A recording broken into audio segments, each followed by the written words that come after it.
Շնորհակալություն, պարոն նախարար, երկրորդ մասով երբ ասացիք անձնական օգնականը հատկացվում հաշմանդամություն ունեցող մեր քաղաքացիներին, սա հաճախ նաև մեր քաղաքացիների մի զգալի մաս չի պատկերացնում, նաև մեր հանձնաժողով հաճախ մենք դիմումներ ենք ստանում, ուզում են հասկանան ինչ կերպ է դա տեղի ունենում եւ ես կխնդրեի հանրության համար մի քիչ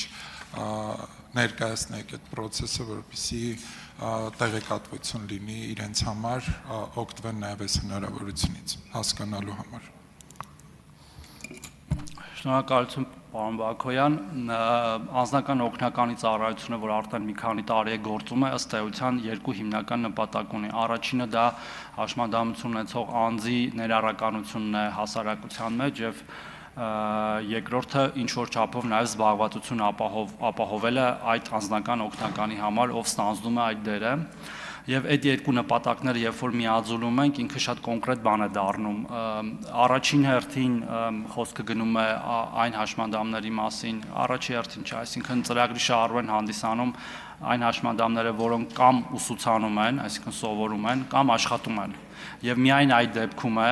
երբ որ նրանք կարող են օգտվել անձնական օգնականի ծառայությունից, որպեսզի անձնական օգնականը ըստ էության օգնի նրանց հաճախել ուսման վայր կամ հաճախել աշխատանքի վայր, եւ դրանով այդ երկու հարցը լուծում են եւ նաեւ դա պետք է ցուցված լինի իրենց ֆունկցիոնալության գնահատման